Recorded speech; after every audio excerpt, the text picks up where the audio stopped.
Good morning, guys. It is Thursday, January the 12th, and I just want to give you a few quick updates. First and foremost, the text messaging for AT&T subscribers should be functional now. So if you're not receiving text messages, please let me know, and I will dig into it and see what I can find out. Also, the video playback, I noticed that there's been some problems with the starting and stopping. It's the buffering and the loading within the web page itself. That should be corrected going forward too. So if not, again, reach out, let me know, and I will gladly check into it, see what I can do to remedy that. So I think we're good for now. I want to talk more again about the God thing, right?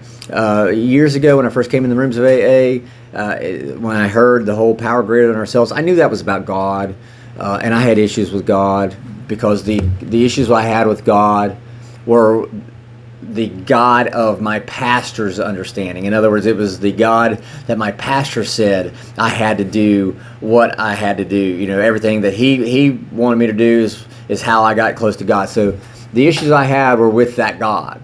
That was a big hurdle for me. But this time I'm coming in the rooms, of course, I had just reached that point of desperation. I said, okay, I'm willing to try anything, even trying to reestablish that connection with God, any God at that point. Gosh, I was again, that gift of desperation. And so I want to talk a little bit more about all that. So if we look back, honestly, we will undoubtedly find examples of what we may have referred to at some point in time as being sheer luck, extreme coincidence, or even an answer to prayer. These unexplained events in our life, these unexplained circumstances, they defy all logical explanations. So with that being said, how do we know these events were not the hand of God in the first place? Some supreme intelligence, some creative intelligence, supreme being. If it wasn't a power greater than me to orchestrate these events, then who the hell was it? What the hell was it? I think of it like this, from this perspective anyway. Going back to step one, I admitted I was powerless over alcohol and that my life was unmanageable. So here I'm admitting I can't control my life, and I sure as hell can't control my alcohol.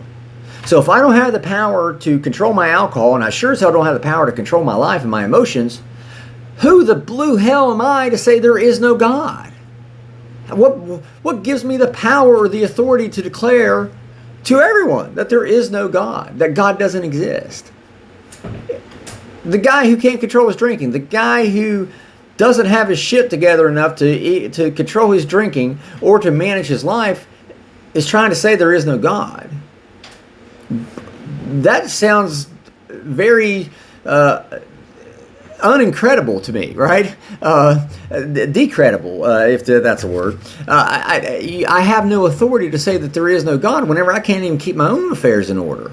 So what gives me the right to say that?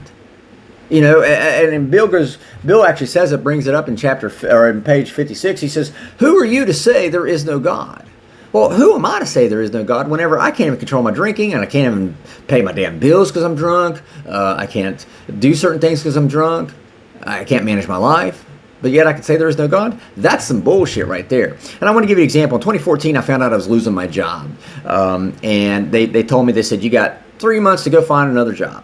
And we're going to pay you for it, but your job is to go find another job. I said, okay. So I frantically started searching for another job, found another job, and I got the call, and I'll never forget this day, because I got the call, and they said, yeah, we want to offer you this job. And I was like, finally, thank God, here's another job. It's a different company, out of state, whatever, but I finally got what I've been looking for, right?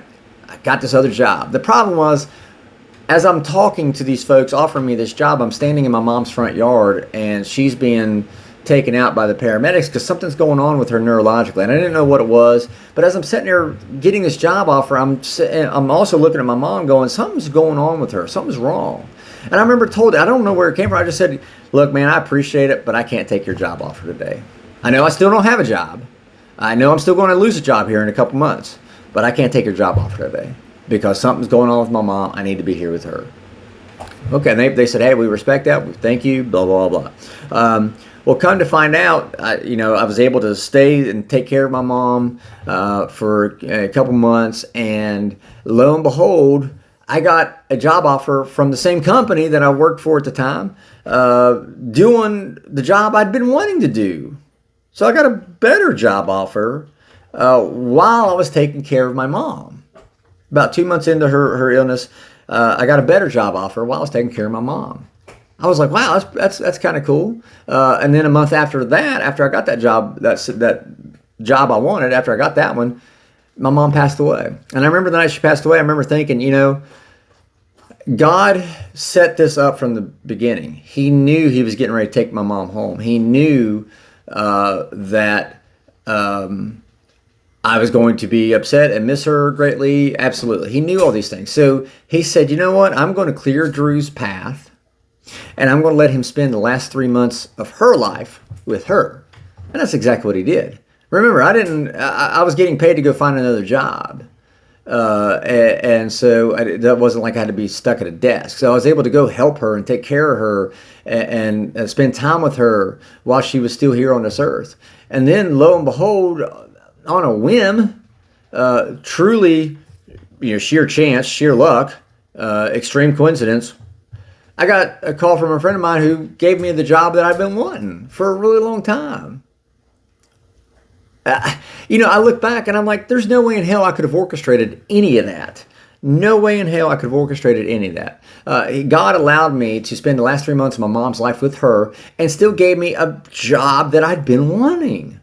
Had I tried to steer the course of that whole scenario, and I remember looking up many times going, God, why am I in the middle of this? This is a shitstorm. I'm losing my job. My mom's sick. This is going from bad to worse. Nothing is going right. I do remember thinking that throughout time period. But I also learned a very valuable lesson too. And sometimes when we think we're standing in the middle of a mess, we're actually standing in the middle of a miracle. And that's the thought I want to leave you with today. When you look up and you go, oh my God, what is the shitstorm I'm in? When you think you're standing in the middle of a mess, you could very well just be standing in the middle of your miracle. And that's the thought I want to leave you with today. So, guys, I love you. Ryan, Tommy, Michael Bragg, today's Thursday, of course, so if you need anything, kindly reach out through text. It's a lot quicker response. Phone calls, it won't be till later this evening that I'm able to respond. So if you guys, anybody else watching this, that you're able to connect with the content, you can subscribe right down below. There's that button, register for updates, and you'll get updates every time a new video is added. So anyway, I love you guys. Hope this message helped you this morning. And just remember the one important thing: you can't get drunk if you don't take that first drink.